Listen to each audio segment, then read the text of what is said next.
प्रमोद जी, हमें ये बताइए कि आप राजनीति में कैसे हैं और असम में आपका रोल जो रहा है राजनीति में वो क्या है? देखिए, मैं राजनीति में आया नहीं हूँ, मुझे लाया गया है। राजनीति से मेरा कोई इंटरेस्ट नहीं था। I mean zero interest. तो मैं लास्ट 20 ईयर्स से बोडो सोसाइटी की राइट की मूवमेंट में मैं था। तो उसमें जो है हमारा जो सिस्टम है, सिस्टम के साथ काफ़ी मेरा वो रहा, कॉन्फ्लिक्ट रहा। तो उस टाइम में मेरा एक दिमाग में बैठ गया कि सिस्टम में जो लोग होता है वो लोग नेगेटिव सोचने वाले होते हैं। तो इसीलिए राजनीति के बारे में मेरा राय पूरा नेगेटिव हो गया था। लेकिन आते आते मैंने लास्ट 5 ईयर्स में बोडो सोसाइटी में आर्म्स फ्री करने के लिए, सस्टेनेबल पीस लाने के लिए, और हम लोग का जो समस्या है एजुकेशन में, सोशल सेक्टर में, अलग अलग विषय पे जो समस्या है, इसका हल निकालने के लिए गवर्नमेंट के साथ जब बातचीत में एंगेज हुआ, तब पता चला कि ये रास्ता जो है वो अलग है। तो इसीलिए वहाँ लॉबी क्रिएट करना पड़ा। लॉबी क्रिएट करके प्रेशर डाल के हम लोग तो 2020 में एक एकॉर्ड किया। तो जब एकॉर्ड किया, एकॉर्ड में मैं भी एक सिग्नेटरी था। तो सिग्नेटरी होने के नाते ये एकॉर्ड को इम्प्लीमेंट करना मेरा एक रेस्पॉन्सिबिलिटी बन गया। तो एकॉर्ड को इम्प्लीमेंट करना है तो पॉलिटिक्स में आना ही पड़ेगा, नहीं तो कल कोई और आएगा जो एकॉर्ड का मतलब ही नहीं समझेगा, इसका ऑब्जेक्टिव ही नहीं समझेगा। तो इसीलिए मुझे ऐसा एक सिचुएशन में पॉलिटिक्स में आना पड़ा। और मेरा ऑब्जेक्टिव है अभी एकॉर्ड जो 2020 में हम लोग किए हैं, 27 जनवरी में, उसको फुलफिल करना है। और अंडरग्राउंड का जो प्रॉब्लम था, इंसर्जेंट प्रॉब्लम जो था हम लोग का 30-40 ईयर्स में, इसको ख़त्म करना है। और लोगों को एक डेमोक्रेटिक एक जो स्थिति है, इसको लाना है, ताकि सब लोग सिर उठा के जी सके, अपना डिग्निटी लेके जी सके, और सब लोग को एक सिर सुरक्षा मिले। क्योंकि हम लोग का यहाँ जो है, हम लोग देश का नागरिक है, लेकिन बहुत असुरक्षित महसूस करते हैं यहाँ होते हुए भी, क्योंकि लास्ट 30-40 ईयर्स में कम से कम 5000 से ज़्यादा लोग हम लोग का कॉन्फ्लिक्ट में मर गया है, स्टेट एंड नॉन स्टेट जो कॉन्फ्लिक्ट था। तो इसीलिए अभी मैं ये पॉलिटिक्स में आया कि ये सारा जो चीज़ें हैं, इसको थोड़ा बहुत अगर सॉल्व कर सकते हैं तो ये बहुत अच्छा होगा। दूसरा, असम के बात आप जो कर रहे हैं, असम एक स्टेट है जहाँ मल्टीकल्चरल, मल्टीलैंग्वेज लोग हैं। यहाँ का गवर्नमेंट जो है, ये लोग कोशिश करते हैं कि सब समुदाय को एक साथ लेके चलने के लिए। लेकिन कभी कभी क्या होता है, इनका पॉलिसी में खामियां होता है। जब पॉलिसी में खामियां होता है तो लोग भड़क जाता है। तो इसीलिए आसाम का जो कॉन्सेप्ट है, सबको लेके चलना, सबको एकोमोडेट करना, सबके होप्स एंड एस्पिरेशन को फुलफिल करना, उसमें जब गवर्नमेंट नाकामयाब होता है तब हम लोग का प्रॉब्लम होता है। तो इसीलिए असम का पॉलिटिक्स में अभी बदलाव लाना है। और जो लोग सदियों से असम में है, उनको हर तरह की हक देके उनका जो भी अधिकार है इसको देके, उनका जो भी समस्या है इसको समाधान करके एक अच्छा स्टेट बनाना है। तभी असम के साथ साथ बाकी लोग भी सहन से जी पाएंगे। प्रमोद जी, सॉरी। प्रमोद जी, ये बताइए कि आप बोडोलैंड से है, आपका आपकी फैमिली बैकग्राउंड, आपने कहाँ पढ़ाई की, आपने किस तरह से आप एक्टिविज्म में आए? जो आप कह रहे थे कि आप राजनीति में लाए गए, लेकिन शुरुआत कहाँ से हुई आपके? देखिए, मैं एक बोडो फैमिली में मेरा जन्म हुआ था। और वो बहुत ही मतलब डाउन ट्रोडन फैमिली था। और उसमें जो है हम लोग टिपिकल ट्राइबल जो होते हैं, बोडो ट्राइबल, ऐसे ही हम लोग का सोसाइटी था। तो उसमें मेरा जो सिचुएशन था वो कोई पढ़ाई करने का सिचुएशन नहीं था। मेरा पिताजी जो है बहुत दारू पीता था, बहुत डोमेस्टिक वायलेंस होता था मेरा घर में भी, गांव में भी। तो ऐसा एक माहौल में मैंने बड़ा हुआ हूँ। तो उसके बाद मेरा दिमाग में बहुत सारे चीज़ें आ गए थे। तो इसको कैसे बदलना है, क्या करना है, मेरा लाइफ का मकसद क्या है, वो सारा प्रश्न मेरे ऊपर आ गया था। लेकिन उसमें क्या हुआ, हम लोग बचपन से ही एक बोडोलैंड मूवमेंट हो रहा था, उसमें शामिल होना पड़ा।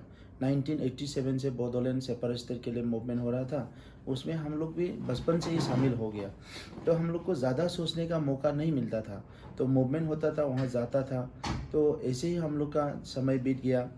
और मेरा जो है पढ़ाई सेकेंडरी हो गया। मैं ज़्यादा वो है, मैं सीरियस हूँ, इमोशनल भी हूँ। तो मुझे ये सोच आ गया मेरे इसमें दिमाग में कि मैं अकेले पढ़ के बड़ा होके क्या करूँगा, अगर हर बड़ो लड़का को, हर बड़ो आदमी को पढ़ने का कोई मौका नहीं मिलेगा, तो मैं अकेले पढ़ के क्या करूँगा। ऐसा एक थोड़ा सा सोच आ गया था। लेकिन पढ़ाई जो है बहुत इम्पोर्टेंट है, एजुकेशन बहुत इम्पोर्टेंट है, वो मेरा दिमाग में था।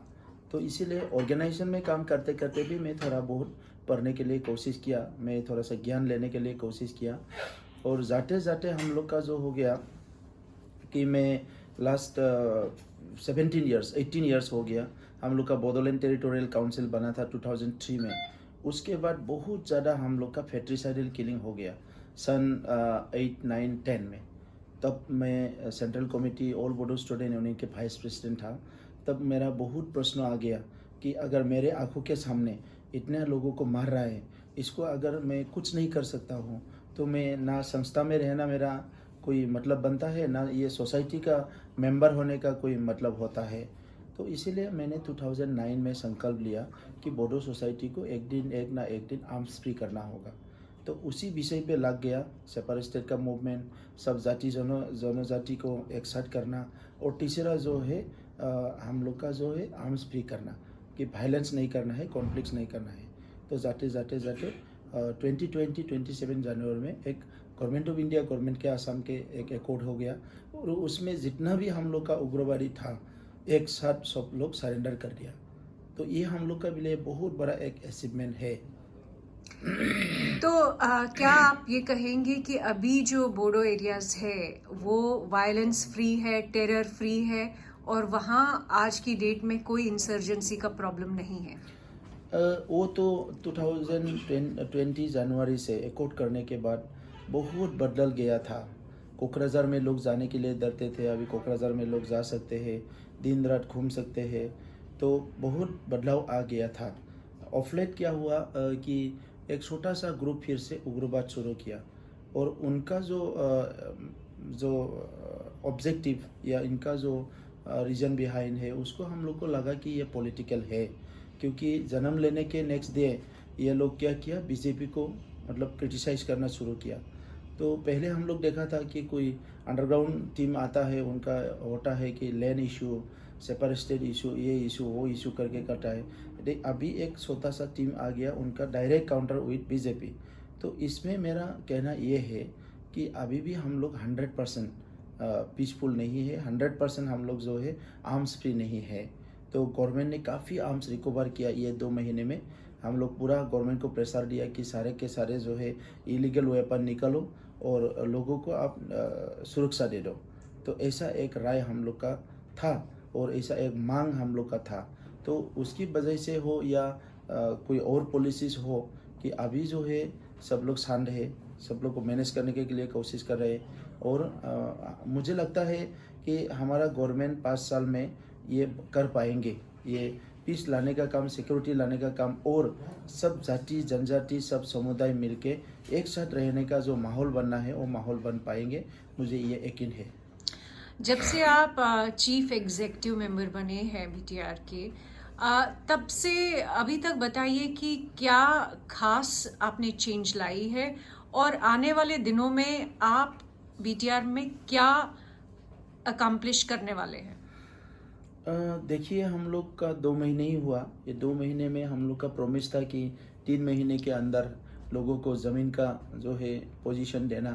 तो अभी 1 महीने में हम लोग 5700 लोगों का जो जिसका ज़मीन नहीं था, इन लोग को ज़मीन दे दिया। 11,000 हम लोग फिर से रेडी किया। 17 ईयर्स जब वो बीपीएफ का शासन था, उसमें हम लोग बाहर से सुनते थे कि जो भी छोटा मोटा जो भी निकले नौकरी या कॉन्ट्रेक्चुअल हो, कुछ भी हो, उसमें जो है लाखों रुपया का ब्राइब लेता है। और हम लोग अभी 2060 टीचर्स को अपॉइंटमेंट दिया, हम लोग एक पैसा भी लेने नहीं दिया। तो वो भी एक चेंज है। और बाकी सेक्रेटरीट जो है हम लोग का बहुत बुरा हाल में है। कोई किसी का बात नहीं सुनता, कोई कुछ नहीं करता। इसीलिए इसमें हम लोग जो डिजिटाइज करने का एक डिसीजन लिया है और वो काम भी शुरू हो गया है। बाकी जो है हम लोग का गरीब लोगों के कल्याण के लिए हमने काफ़ी जो है स्कीम लिया है कि कोई वेंडर्स जो है वो बाहर जाके कुछ काम करते हैं, उस औरत लोगों के लिए हम लोग ने काफ़ी जो है पॉलिसी हमने बनाया। और एजुकेशन में हम लोग एक काम शुरू किया, वो कैरियर सर्वे। क्योंकि हमारे यहाँ के जो बच्चे हैं इन लोग का कोई ड्रीम नहीं होता है, तो ड्रीम नहीं होने से उन लोग का जो है एम इन लाइफ जैसा कुछ नहीं होता है। तो इसीलिए अभी हम शुरू किया है एक कैरियर सर्वे। क्लास 6 से हर बच्चों का कैरियर सर्वे होगा और इंटरेक्शन होगा। और कैरियर सर्वे में जो बच्चे बोलेगा कि मैं डॉक्टर बनना चाहता हूँ, उनको डॉक्टर के साथ ही इंटरेक्शन करवाते रहेंगे हम लोग। कोई बोलेगा इंजीनियर होना चाहते हैं, उसको इंजीनियरिंग के साथ ही हम उनको इंटरेक्शन करवाते रहेंगे। तो ऐसा कुछ इनिशिएटिव हमने लिया है और भी काफ़ी